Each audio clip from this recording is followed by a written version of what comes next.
Bonsoir, bienvenue. Alors, ce soir on va parler d'amour puisque nous sommes en plein dans le festival de l'amour, il est tard. Et en fait, je vais vous lire une citation et je vais partir de cette citation pour un peu guider tout le fil de ma pensée et de ce que je vais vous présenter ce soir. Nos manières d'aimer dépendent étroitement des histoires d'amour auxquelles nous avons accès. Je vous laisse prendre la teneur de cette citation, qui est une citation d'ailleurs de Nancy Houston. Moi en tout cas, elle me parle énormément, parce que l'amour c'est un sentiment universel qu'on connaît tous. Mais je ne sais pas si vous vous posez la question, certainement que vous ne vous la posez pas d'ailleurs, mais moi je me la suis posée, de savoir à quel moment dans la vie je me suis rendu compte du sentiment amoureux. Qu'est-ce qu'est être amoureux ou, oui, le sentiment amoureux. Donc je suis repartie très très loin dans mes souvenirs et je suis arrivée à l'enfance, enfin fin de l'enfance. J'ai 8-9 ans, c'est l'été, je suis en vacances chez mes grands-parents maternels et on regarde une série qui s'appelle Nord et Sud. Donc, pour remettre dans le contexte, c'est une série américaine qui part de la guerre de sécession, Nord et Sud. Si je me souviens bien, c'est l'histoire de deux copains qui ont fait l'armée ensemble. Il y en a un qui habite au nord et un qui habite au sud. Forcément, c'est la guerre. Donc, ils vont se combattre, enfin, ils vont être en guerre l'un et l'autre. Donc, c'est un déchirement déjà pour ces deux copains. Et en plus, l'un des deux est amoureux de la sœur de l'autre. Donc il y a une histoire d'amour qui va être, pour moi, mon souvenir c'est une sorte de mélodrame, puisque ce couple va être séparé et il y a des scènes atroces ou déchirements, un truc passionnel. Donc j'ai 8-9 ans et je prends conscience que l'amour c'est un truc, on se déchire, c'est voilà. Et ce qui est assez bizarre en fait, c'est que ça ressemble énormément à ce qu'on ressent quand on est enfant. Cette période où en fait on a la crainte d'être abandonné par ses parents, c'est-à-dire papa ou maman va pas venir me chercher, la peur de l'abandon. Et en fait il y a un lien entre l'amour finalement maternel et l'amour, en tout cas c'est ma lecture personnelle certes, de cette vision de l'amour. Donc on va se dire moi Mélanie, je me suis construite avec cette image d'un amour. C'est forcément mélodrame, ça se déchire, c'est passionnel, ça pleure, ça crie, c'est oh mon Dieu, c'est la fin du monde. Bon pas forcément. Donc voilà, j'ai grandi, je me suis pas trop intéressée aux sentiments amoureux. Je veux dire, j'ai cette image du sentiment amoureux d'ailleurs que je reproduisais en jeu, avec mes poupées et tout ça, c'est super marrant. Genre je te quitte, je te laisse, bon voilà. Donc plus tard, fin collège, lycée, le sentiment amoureux, je pense que pour chacun d'entre vous c'est la même chose, commence à se développer. Et pour revenir à ma citation, il se développe avec quoi ? Il se développe avec les chansons, il se développe avec les livres qu'on peut lire, avec les films qu'on peut voir, les séries qu'on peut voir, et on se fait notre propre imaginaire, schéma de notre vision, de notre idéal amoureux ou pas, voilà. Alors après, est-ce qu'on essaye de reproduire ces choses-là dans la vie ? Je ne sais pas, mais bon, voilà. Donc moi, mon idée aussi, c'était de vous parler des fictions qui ont construit en fait mon imaginaire de l'amour.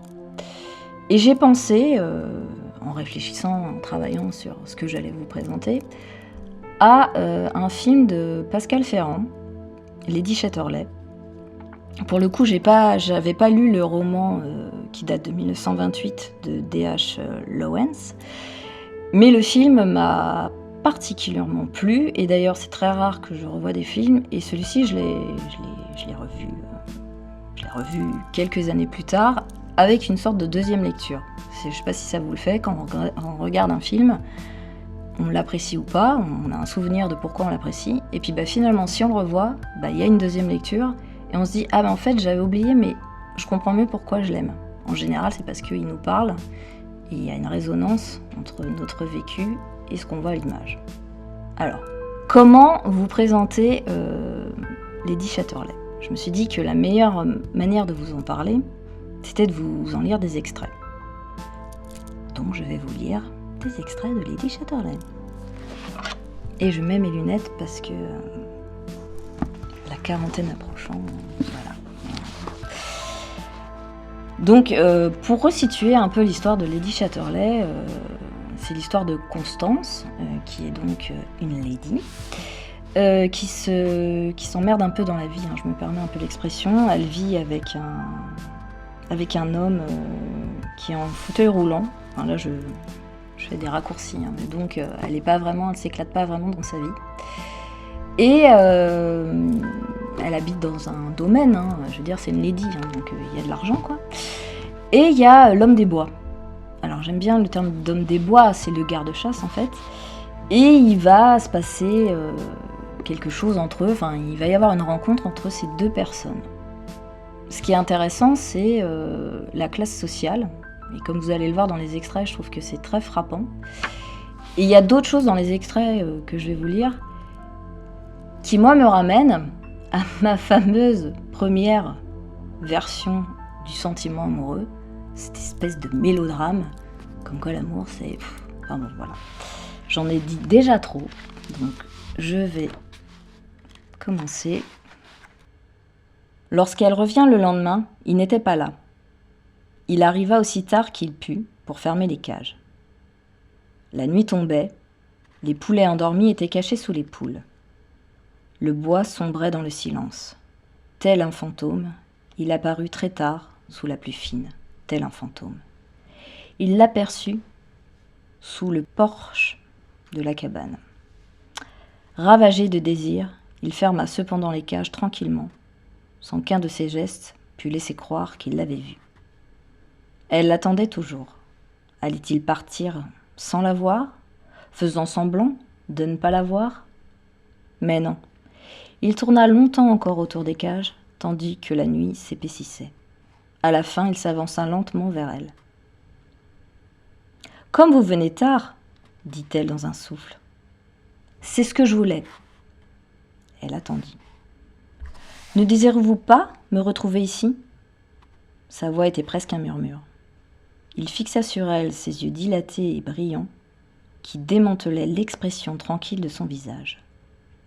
Il subissait les tortures d'une passion qui était presque celle d'une brute.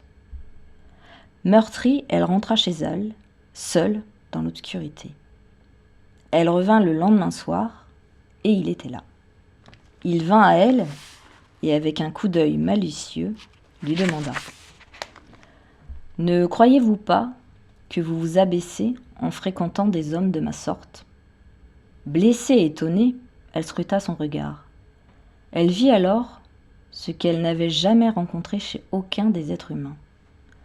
Elle vit ses yeux s'assombrir, se dilater et scintiller de clarté adorable. Et elle leva la main pour toucher son visage. « Pas lorsque je vous touche, lui dit-elle, car à ce moment, tout votre être m'est adorable. Mais ensuite, on ne sait jamais ce que l'homme peut penser. Vous aimez donc me toucher ? Demanda-t-il d'une voix douce et incertaine. C'est si merveilleux de vous toucher, gémit-elle. Ce que je suis pour toi, tu l'es aussi pour moi, dit-il, avec un accent profond et lent, du dialecte dans un élan de douce et chaleureuse sincérité. Pendant un instant, elle avait oublié la distance qui les séparait. Puis elle se mit à pleurer, pleura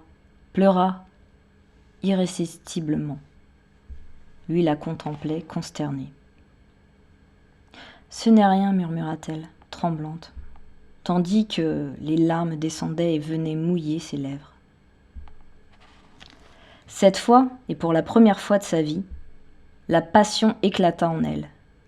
Tout à coup, des profondeurs les plus intimes de son être, des frémissements surgissent venant des régions où autrefois existait seul le néant.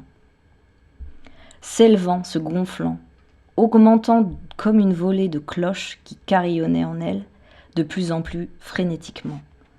La nouvelle clameur l'emplissait tout entière. Extasiée, elle attendait, sans les reconnaître pour les siens, ses cris à elle, ses cris brefs et sauvages, à mesure que se déroulaient ces ondulations splendides, de plus en plus profondes, qui tout à coup s'échappèrent en une richesse semblable à celle des derniers bourdonnements des grandes cloches. Elle restait là repliée, née à une existence nouvelle, emportée par la nouvelle vie qui palpitait autour d'elle. Et elle aimait l'homme, elle aimait de toutes les profondeurs de son être, et de toute l'âme éperdue de cet être. Tandis que lui, la bouche humide, inconscient, doucement, au hasard, l'embrassait. Et tout à coup elle s'accrocha à lui, soulevée par les dernières vagues de son désir comblé. Elle aurait voulu ne jamais le quitter, et lorsqu'elle dut tout de même le quitter pour rentrer chez elle, elle n'en fut pas désunie. Sa chaleur resta en elle, et lorsqu'il partit à travers les bois, dans la merveilleuse demi- et super-conscience de la passion, elle était avec lui, comme l'air de la nuit qu'il traversait. Alors, voilà un passage qui déjà est difficile à lire parce que mine de rien, on parle plus comme ça. Enfin, la manière dont c'est écrit et la manière très imagée en fait, parce qu'on aura tous compris qu'il s'est passé quelque chose de charnel entre eux, mais c'est hyper imagé en fait. Bon, c'est super joli. Moi j'aime beaucoup le « ce que je suis pour toi, tu l'es aussi pour moi ». C'est hyper beau, c'est hyper romantique. Enfin, bon, voilà. C'était un premier passage. Le deuxième passage est ce que moi j'appelle le passage mélodramatique. « Je veux que jamais personne ne sache rien sur vous et sur moi, dit-elle. Vous ne le voulez pas non plus. Je ne dirai à personne, dit-il, laconique. Ils attendirent un long moment.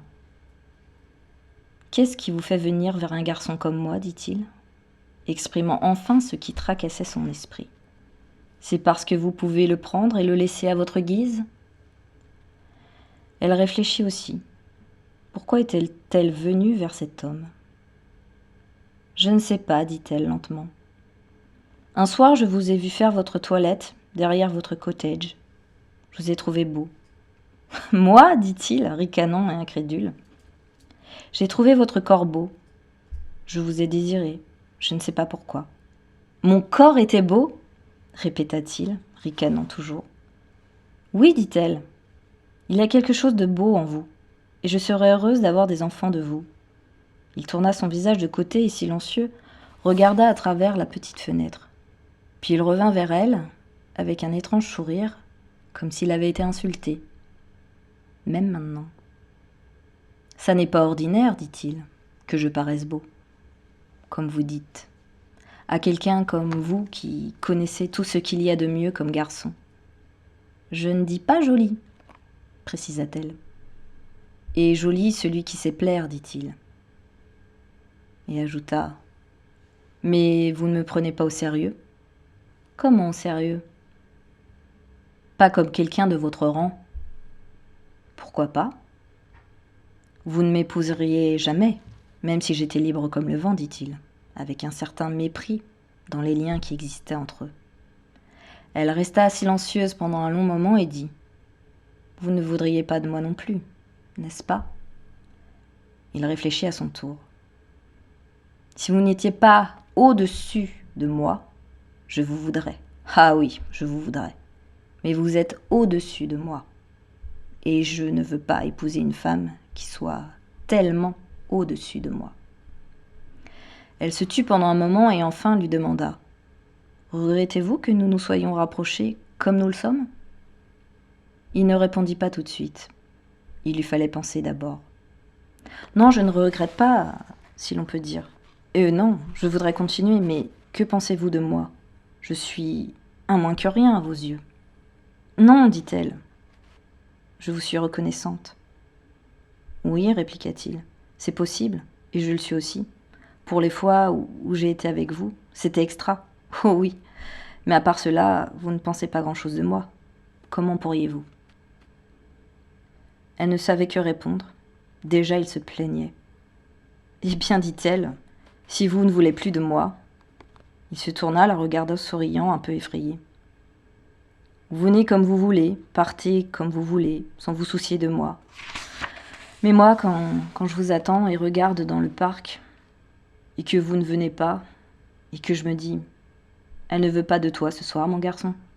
Et j'attends, et je rentre, et le lendemain j'attends encore. Je suis moins que rien à vos yeux. Mais vous aimez que je vous baise. Un moins que rien qui vous baise, et c'est tout. Comme il était bizarre. Elle le sentait plus loin d'elle qu'un étranger, comme s'il avait appartenu à une race d'hommes disparus. Quel langage parlait-il ? Écoutez, lui dit-elle, et ne soyez pas injuste. Écoutez, je vous aime. La femme que je suis vous aime et veut coucher avec vous dans votre cottage. Je veux que vous me disiez que mon corps vous semble beau.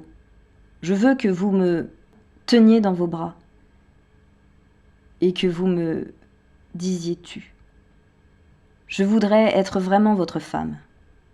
Mais ne pouvez-vous comprendre ? Ne pouvez-vous voir qu'il y a Clifford ? Que je ne puis le planter là ? Il comprend que j'ai besoin de vous. Ne comprenez-vous pas que j'ai besoin de lui ? Il la regarda d'un air bizarre. Et si vous lui disiez que vous aviez fréquenté le garde-chasse Parking, que vous entretenez des relations avec lui, que dirait-il ? Je n'en sais rien, mais de toute façon, je ne lui dirai pas.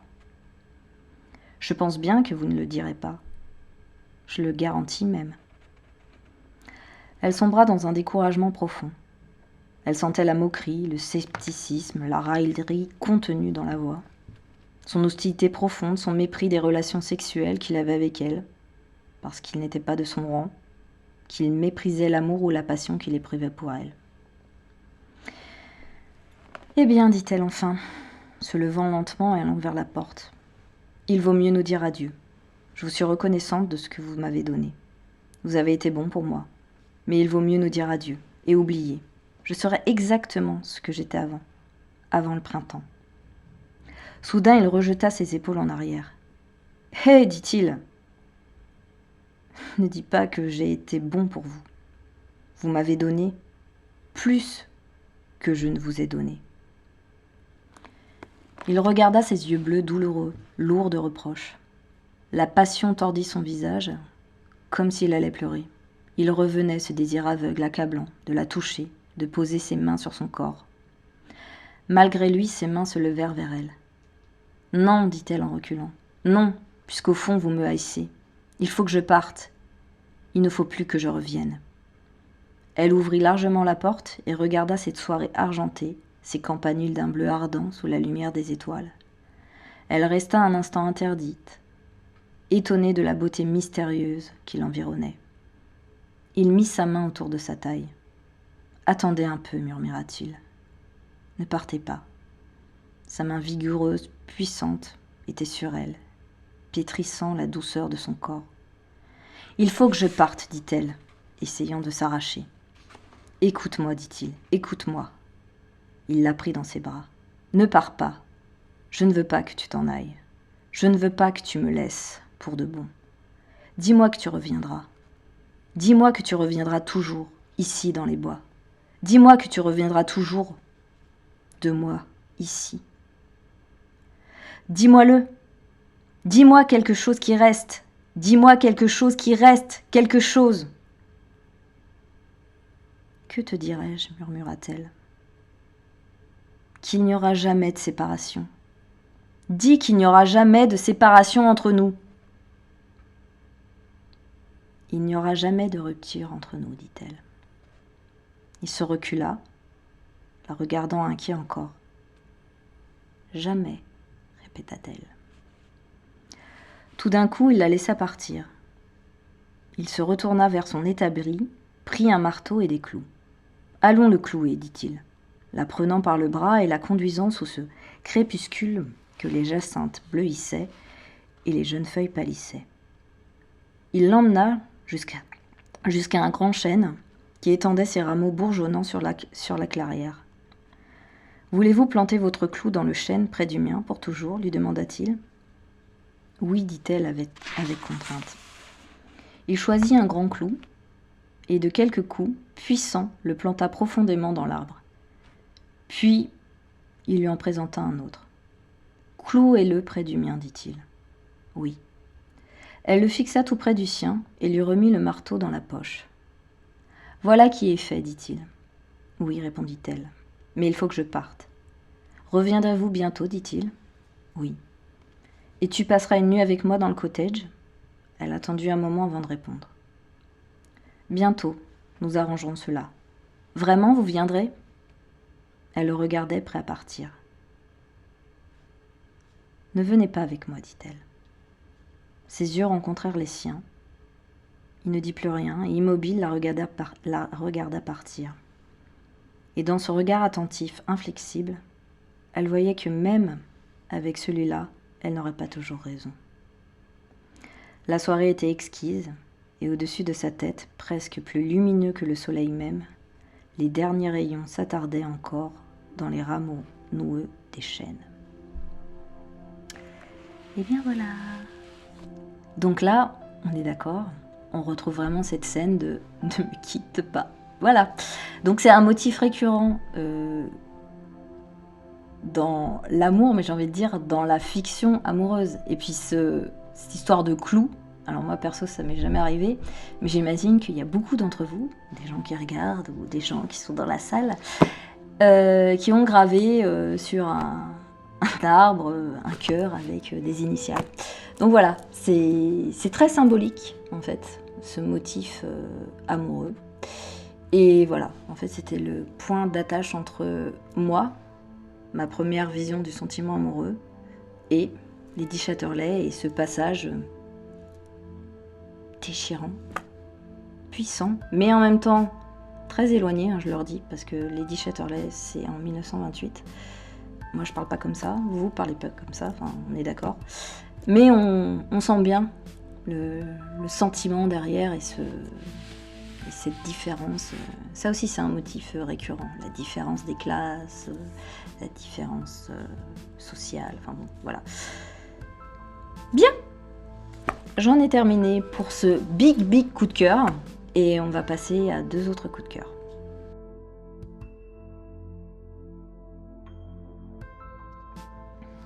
Je vais donc vous présenter mon premier coup de cœur, qui est un coup de cœur de 2019, qui s'intitule « Je tue elle » de Adeline Fleury.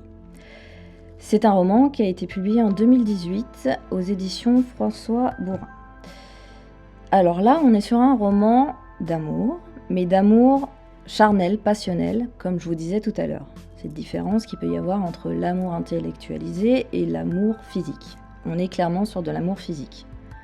Pour résumer, sans vous teaser le livre, parce que l'idée c'est de vous donner envie de le lire, l'héroïne va se découvrir. Elle va se découvrir sexuellement dans cette relation avec cet homme qu'elle rencontre par hasard et qui va totalement chambouler sa vision de l'amour et pour le coup du sexe. Donc je vais vous lire quelques extraits. Dès que je l'ai vu, j'ai su. Une évidence. Dès que je l'ai vu, j'ai compris. La vibration. Je l'ai senti si fort dans ma poitrine. La palpitation. Mon souffle s'est coupé, mon cœur s'est serré. Puis il a fallu que je le touche, une envie irrépressible. Il a fallu que je l'effleure, un désir un peu fou. Je l'ai senti dans tout mon corps, une explosion d'essence. Il n'y a plus que lui et moi et lui. Il est mon tout, il est mon obsession. Il est entré dans ma vie, dans mon corps, dans mon âme. Tout de suite, je l'ai aimé. Lui.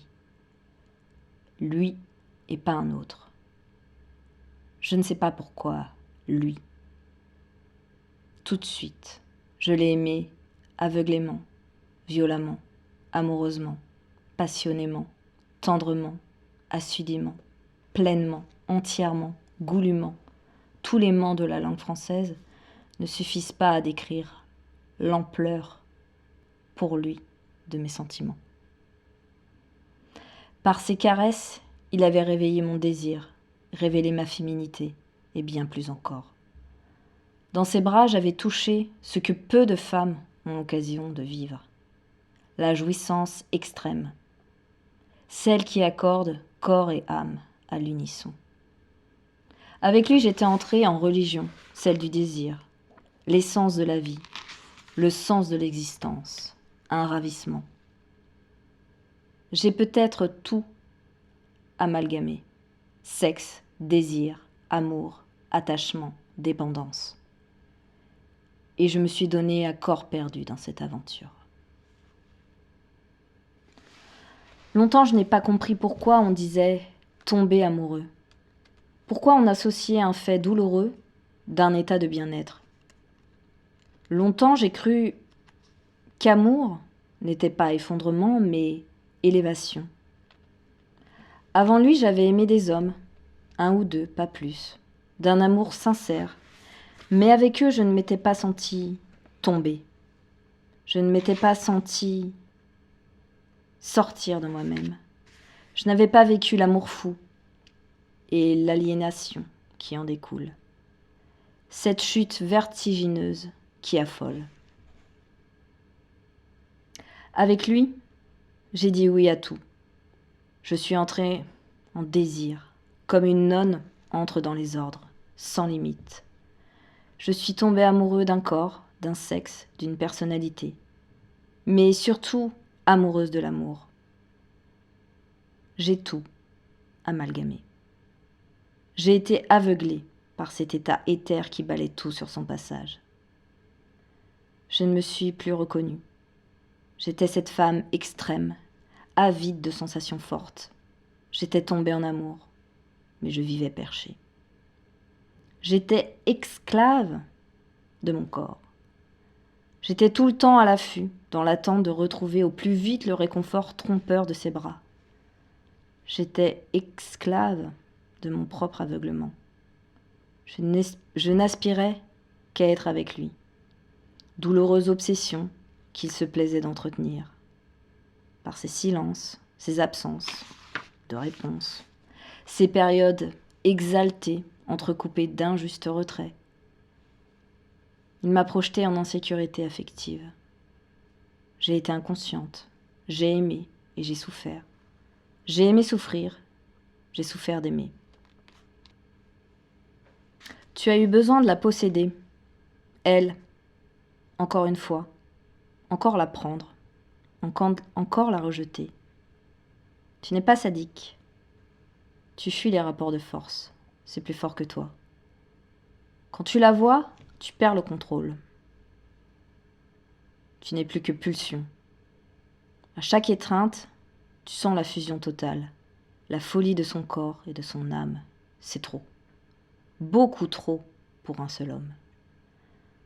À chaque fois, tu te dis « plus jamais ça ». C'est toi qui la pénètres et c'est elle qui t'aspire. Tu la pénètres et elle te happe tout entier. Tu n'en peux plus de la vouloir. Tu ne t'engages pas, tu dégages. La première fois que tu l'as prise, tu l'avais trouvée timide, mal avec son corps, mal avec son être. Et puis d'un coup, elle a explosé.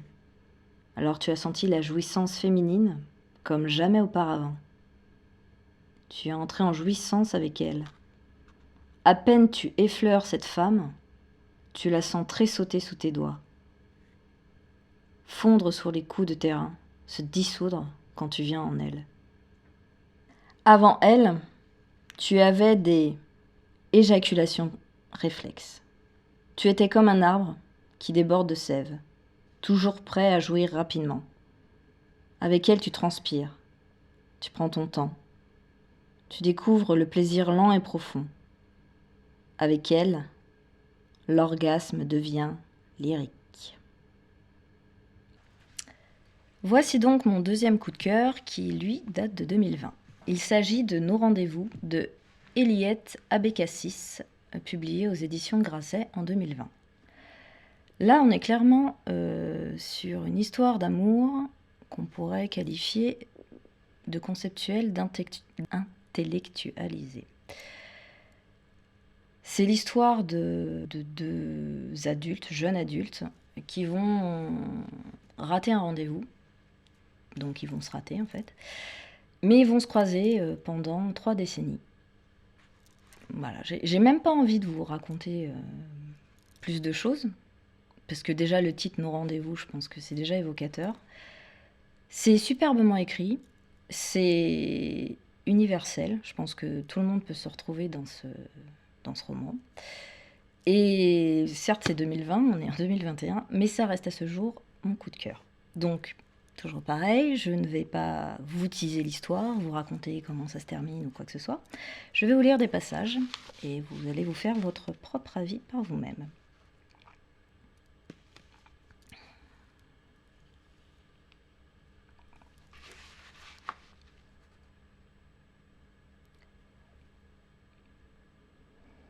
Il se dit que son cœur battait un peu plus vite lorsqu'il la voyait. Quelque chose d'indéfinissable se passait entre eux, qui n'avait rien à voir avec ce qu'il disait. Un langage souterrain, qui émanait du corps et de l'âme, ou sans doute du plus profond de leur cœur. Un sous-texte à leur conversation apparemment anodine. Mais qui était-elle pour lui ? Elle n'était pas son amie, elle n'était pas sa maîtresse, elle n'était pas sa femme. Elle était différente et ne lui était pas indifférente. Elle était comme une constante au sein des variables de son existence. Qui était-elle vraiment ? Il n'aurait pu le définir. Il ne se serait pas permis de mettre des mots sur ce qu'il ressentait. Il le vivait, il en vibrait, sans en prendre conscience. Il n'analysait pas cette évidence, n'en tirait pas de conséquences. Cette conversation qui s'éternisait, ou bien qui n'en finissait pas de mourir de ne pas dire « Ne vois-tu pas que je meurs d'envie de t'aimer ?» Elle le regarda. Il soutint son regard pendant un instant. Elle fut tentée de lui prendre la main, de l'attirer à elle, et que tout bascule, juste à ce moment. Et lui dire enfin ce qu'elle n'avait jamais osé lui dire. Qu'elle ne voulait personne sinon lui. Que le temps de sa vie était rythmé par les moments où elle l'attendait et ceux où elle le voyait. Qu'elle ne cessait de penser à lui, même si parfois elle cessait de penser à lui. Qu'il était là, comme un rêve récurrent, une musique de fond, un soupir dans son cœur, un horizon jamais atteint, un idéal. Tout n'était rien face à 1 minute avec lui. Que cela lui suffisait, et en dehors de cela, elle était au bord du gouffre. Que le présent était impossible, que leur relation se poursuivait à travers le passé et le futur, mais quel futur ? Et si le temps n'existait pas ? Quelques mots à peine échangés pouvaient être l'éternité. Et dans ces moments, plus rien d'autre n'était. Elle avait le cœur en morceaux lorsqu'elle le voyait et le monde reprenait vie. Et après, elle n'était plus rien, comme un néant.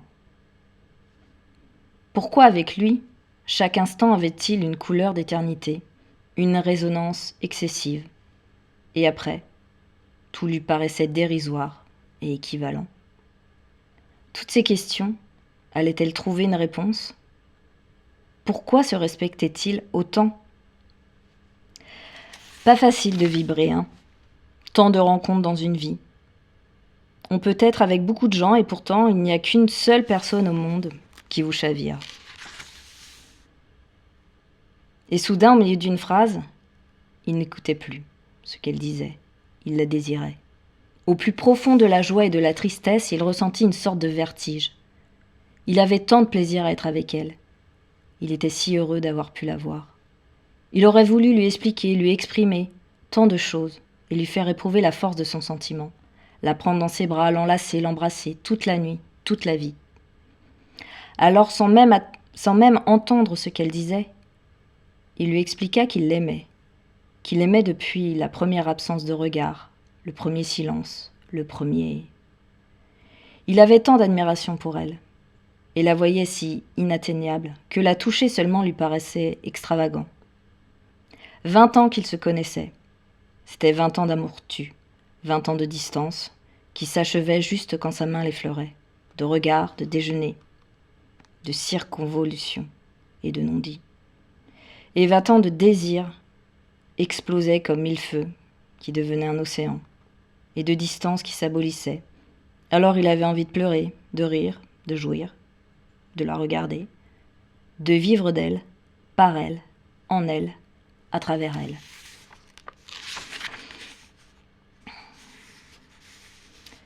Ils n'avaient pas compris, ils n'avaient pas osé. Ils étaient empêtrés, chacun dans leurs éducations, leurs inhibitions. Ils ne savaient pas. Ils ignoraient que la vie prend le dessus sur les rencontres et sur l'amour. Que de fil en aiguille, on est emporté malgré soi vers un destin qu'on ne maîtrise plus. Que l'on prend des bifurcations comme des portes qui nous mènent vers des couloirs de 10 ans, de 20 ans, de 30 ans. Qu'on épouse souvent la personne qu'on n'aime pas, qu'on laisse passer l'amour de sa vie par délicatesse, par malchance ou par inadvertance. Qu'on ne fait pas nos enfants avec ceux que nous aimons, et que ces enfants sont ensuite la raison pour laquelle on reste avec eux, et la raison aussi pour laquelle on finit par se séparer. Comme c'est bizarre la vie. On fait des enfants avec des gens qui ne seraient même pas de nos amis, juste parce qu'ils ont croisé notre chemin au bon moment. Il suffit du bon moment pour que deux êtres se rencontrent, s'unissent et fassent des enfants, alors qu'ils n'ont rien à voir entre eux. Et il suffit du mauvais moment pour que les autres ne parviennent pas à être ensemble, alors que tout les rassemble. Et oui, voilà. Donc, voilà, je pense que vous avez un peu compris l'idée de ce roman. Donc, si vous avez envie de le découvrir et de le lire, évidemment, vous allez le retrouver dans les rayons de la médiathèque, comme le précédent roman dont je vous ai parlé. Voilà.